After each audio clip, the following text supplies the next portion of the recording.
On va débuter l'Assemblée du Conseil. Nous débutons ce soir par une... Non, excusez-moi. Nous passons maintenant à la séance publique du Conseil municipal du lundi 4 mars 2024. Je débute cette séance publique par une annonce importante concernant la gestion de l'eau potable à Saint-Hyacinthe. Ici, comme partout ailleurs au Québec, nous sommes de grands consommateurs d'eau potable. Et contrairement à ce que l'on pourrait penser, cette ressource n'est pas illimitée. Il ne faut pas oublier non plus qu'il y a un coût relié au traitement de l'eau et qu'une utilisation non pertinente de cette ressource essentielle est à éviter. La Ville procédera donc à l'installation de compteurs d'eau de façon aléatoire mais obligatoire chez 380 ménages mascoutins d'ici le 1er septembre 2024. Cette exigence du gouvernement du Québec a pour objectif d'obtenir des données sur la consommation d'eau à Saint-Hyacinthe et d'en optimiser son utilisation.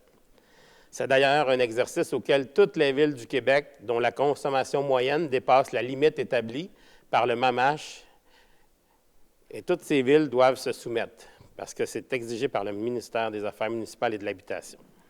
Les propriétaires sélectionnés seront contactés par un membre de l'équipe de la Ville de Saint-Hyacinthe pour la prise de rendez-vous à la suite de la correspondance municipale, les informant de la sélection de leur propriété. Je tiens toutefois à rassurer les citoyens qui feront partie du projet.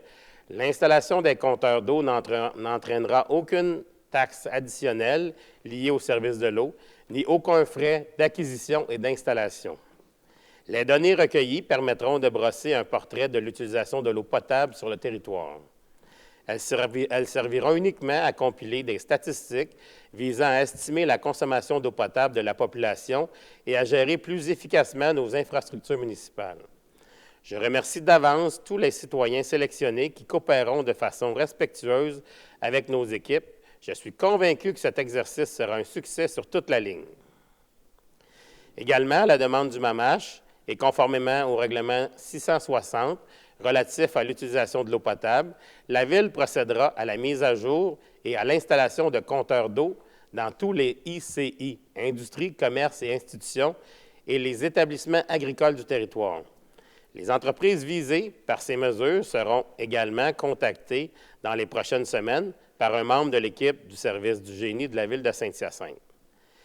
La gestion de l'eau potable est une responsabilité collective, qu'on parle de sauvegarde, de durabilité, d'assainissement ou de distribution. Ce sont les efforts de tout un chacun qui permettront de préserver cette ressource essentielle à la vie et à la santé. Toujours dans le domaine de l'environnement et du développement durable, je suis heureux d'annoncer une excellente nouvelle concernant l'augmentation de la canopée à Saint-Hyacinthe. La Ville a récemment obtenu une subvention de 25 000 $ visant à planter de nombreux arbres et arbustes dans le secteur du parc industriel Olivier-Chalifou. Ce financement a été octroyé à la Ville dans le cadre de la première édition du programme d'aide financière à l'environnement, le PAF, de la MRC des Mascoutins.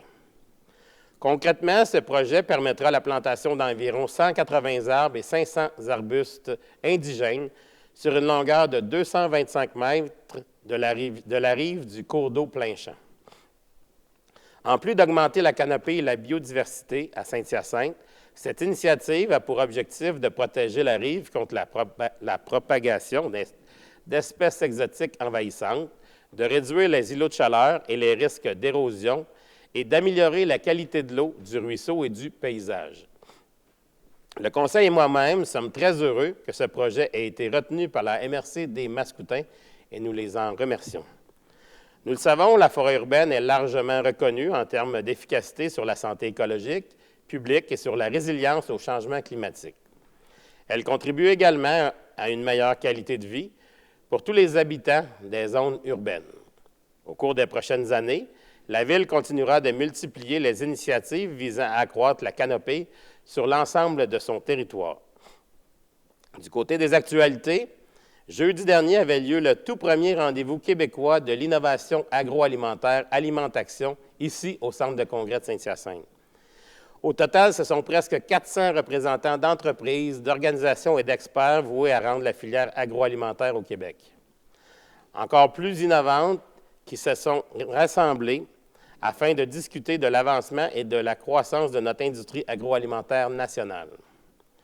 Je souhaite féliciter toutes les personnes impliquées dans l'organisation de cet événement d'envergure et notamment le savoir-faire de la Cité de l'innovation agroalimentaire pour sa contribution à l'innovation de cette filière. L'innovation fait sans conteste partie de l'ADN de la ville de Saint-Hyacinthe. Il est important de lui donner une zone privilégiée afin de continuer à la cultiver et à la faire progresser. Bravo!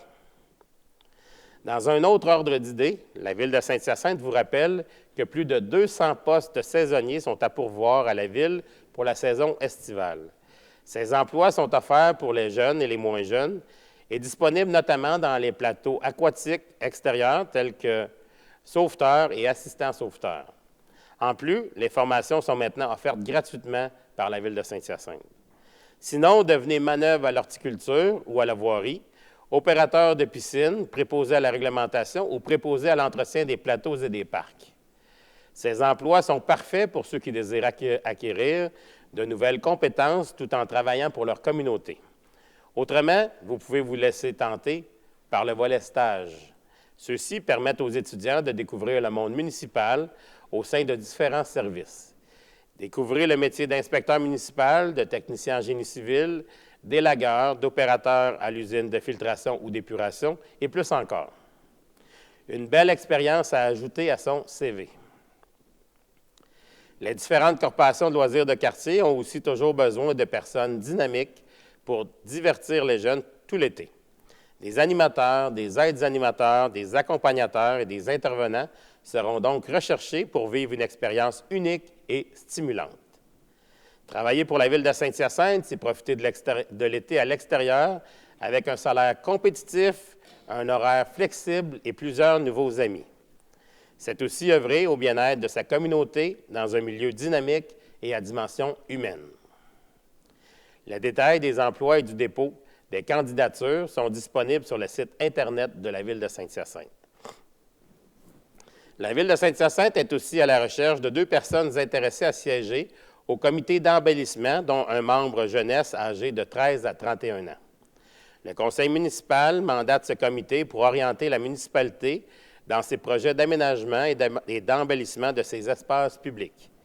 Elle attend de lui qu'il recommande les actions prioritaires d'intervention annuelle afin que notre ville demeure accueillante et belle à découvrir. Il est aussi mandaté pour proposer une planification et des priorités d'intervention en matière d'aménagement et d'embellissement afin d'améliorer la position de la municipalité au classement des fleurons du Québec. Les candidats intéressés doivent faire parvenir leur curriculum vitae ainsi qu'une courte lettre de motivation au plus tard le 29 mars. Toutes les informations sont disponibles sur le site Internet de la Ville. Les températures plus douces des derniers jours nous indiquent que le printemps frappe à notre porte. Et qui dit printemps dit aussi changement d'heure. Dans la nuit du 9 au 10 mars, n'oubliez pas d'ajuster vos cadrans en avançant l'heure. Par le fait même, notre service de sécurité incendie vous invite à profiter du changement d'heure pour vérifier et entretenir vos avertisseurs de fumée. Voici quelques rappels importants. Testez le bon fonctionnement de votre avertisseur, de vos avertisseurs, parce qu'on en a souvent plus qu'un. Vérifiez les piles et changez-les au besoin. Remplacez les appareils 10 ans après leur date de fabrication ou dès qu'ils présentent un signe de défectuosité. Par ailleurs, il est recommandé d'installer un avertisseur de fumée sur chaque étage, y compris au sous-sol, dans les aires de circulation, près des chambres et escaliers, et à l'intérieur des chambres dont la porte est fermée durant la nuit. Pour finir, ce vendredi 8 mars, nous célébrons la Journée internationale du droit des femmes. Le thème de cette édition de 2024 est « Investir en faveur des femmes, accélérer le rythme ». Ce thème nous rappelle que les femmes de tous les âges et de tous les horizons ont leur place dans chaque sphère d'activité de la société, ce qui comprend les sphères économiques, sociales et démocratiques. Célébrons les femmes de notre entourage qui ont du succès, afin de rappeler aux filles et aux jeunes femmes d'aujourd'hui que leur rêve est à portée de main. J'en profite donc pour saluer nos collègues féminines du Conseil, Mélanie, Claire et Annie, les employés municipaux et toutes les fières mascoutaines qui travaillent chaque jour pour bâtir une meilleure communauté, plus inclusive et plus équitable, où tant de défis se dressent encore sur notre route. Je suis fier de vous côtoyer et de collaborer avec vous, Mesdames.